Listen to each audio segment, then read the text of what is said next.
with a single ejector. That'll render the rifle useless. What's up, guys? Cody with K-SPEC Industry. Wanted to come out to the range today and do a little test for you. So I've got 4 bolts here, 556 bolts. These are dual ejector that you can buy on its own, or that comes with our K-SPEC series of bolt carrier groups. I've got, let's see here, I've got another dual ejector, but it only has one ejector installed. Another dual ejector with the ejector that's on the opposite side not installed. Got one here that's correct. Both ejectors are installed. And then I've got a milspec 556 bolt right here, and this is just the single ejector model, the milspec one, and it does not have an ejector installed. So I wanted to come out here today and kind of do a test and see what would happen. I think we all kind of know what's going to happen with the bolt that doesn't have an ejector in it. We all know how that goes. I don't expect it to eject at all. I think it's going to jam immediately on the first round. That's what the ejector is there for. So that's what I think is going to happen with that, but we shall see. I'm going to run through. I'll use the fully assembled K-SPEC dual ejector first, just to show you guys that the gun is running and everything. This is a 13.9 inch upper, and then it's got our M240 muzzle device on here, and this is pre-drilled for pin and weld also. So I'm going to assemble this, the functional one first, just to show you that everything's running how it's supposed to be.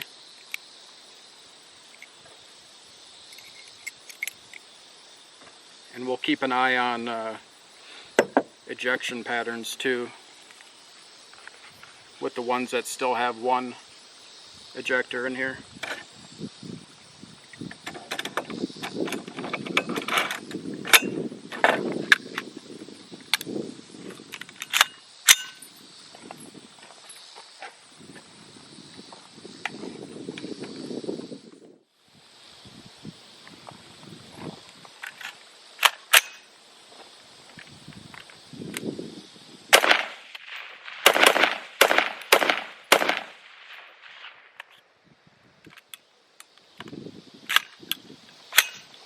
Alright, there's that there. K-SPEC 556 dual ejector. Let's go for, we'll do the milspec 556 bolt that does not have an ejector installed. And I'm sure the majority of you already kind of know what exactly is going to happen with this, but just for fun, let's see exactly what happens here. For those of you guys who haven't seen something like this before.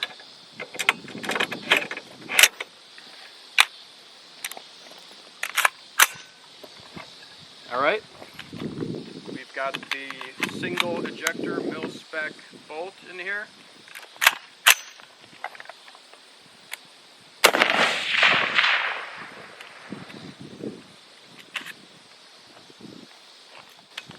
There we go with that. It's exactly what I expected to happen, and what is going to happen if you don't have something in there to get that casing ejected out of there.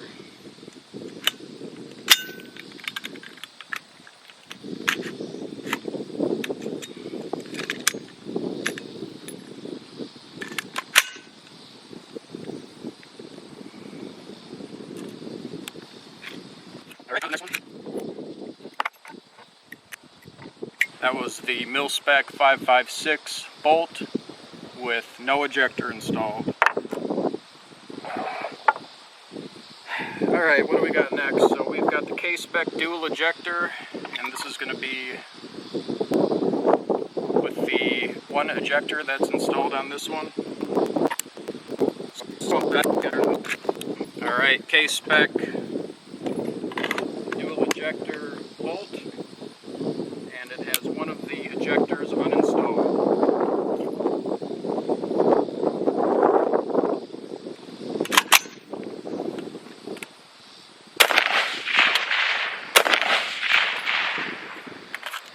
We're empty. Bolt lock back. Ejecting spent casings. That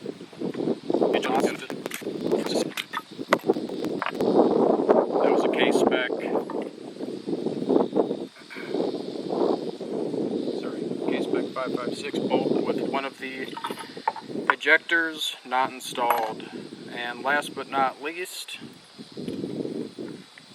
we've got the remaining, the last test here. This is the K-SPEC dual ejector, and it has the opposite ejector installed in it and the opposing one not installed.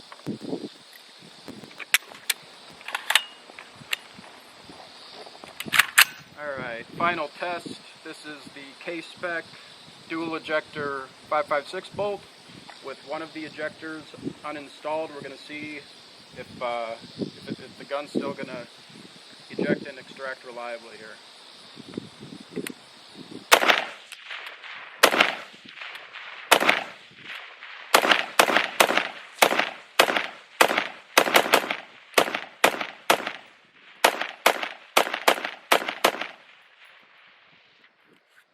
And we're dry. Bolt lock back to the rear.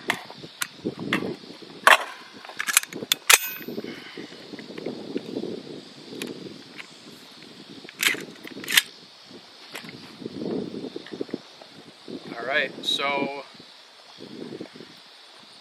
if one of your springs fatigues or weakens, or something gets lodged in your milspec 556 bolt with a single ejector,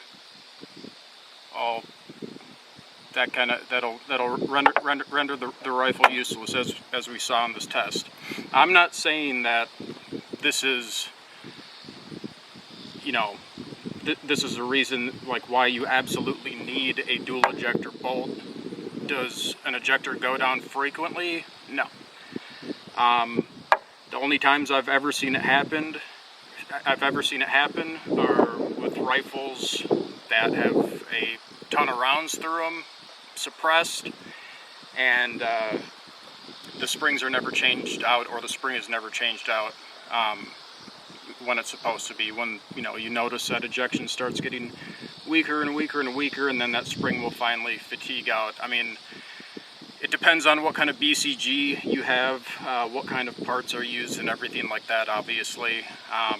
I've seen ones fatigue after a couple hundred rounds. Maybe questionable springs were used in that, who knows. Maybe something got stuck in there, I couldn't tell you.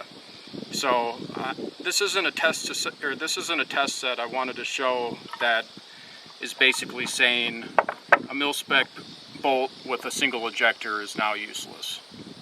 We've been using milspec bolts, since forever, and as long as you keep up with them, keep up with maintenance on them, you're generally not going to have a problem. For those people who want a little bit of extra assurance, the K-SPEC dual ejector bolts for your AR15, these can be acquired on their own. You don't have to buy the whole K-SPEC. Sorry, you don't have to buy the whole K-SPEC BCG. We've got 556 dual ejector K-SPEC bolts. We've got 7.62-39 K-SPEC dual ejector bolts, and I believe we're adding. For all of those I just mentioned, we have those in obviously right hand. We just released the left hand versions, and within the next couple of weeks we are going to have, I believe, 5 to 6 more calibers added to that list, all the way up to 450 Bushmasters, 450 Bushmaster, 6 arc, 224 Valkyrie, that whole deal, and then we've got a couple other surprises in there too. And we'll do the same thing as we did with these last two models with the left-hand versions. These next versions that are going to be released will be released in left-hand also, so nobody feels left out. And within the next, that'll be within the next couple weeks. Also within the next couple weeks, we will be releasing our new finishes for the K-SPEC BCG line. So right off the bat, as far as I know, what we're planning on doing, obviously we did nitride first. That's what we've been using on our BCGs for the most part for AR15 and AR10 for a long time. And having said that, everybody has their preferences. So the benefit of being able to produce these products in-house, these BCGs, like literally every part that's made on, or that's part of this assembled BCG, we machine in-house. So we're able to have really quick turnaround times. We're able to adapt to the market very quickly, and we're able to put out products very quickly. So nitride, obviously, that's what we came to market with the K-SPEC BCG. We're going to have full chrome. We're going to have chrome line phosphate. We're going to have 1 or 2 different types of DLC coatings, and then we're going to do NP3. So a bunch of different coating options for you there. I think when this is all said and done, for just the K-SPEC line alone, it's going to be like 65 different SKUs with all the different caliber options, left hand, right hand, and then the 5 or 6 different finish options. We're going to have quite the variety. So we're excited about it. Just wanted to get out here on the range and just kind of show you a little hypothetical. I'm not trying to say, the 5.56 milspec bolt is useless. Everybody's been using them, trouble-free for the most part if you're taking care of your gear.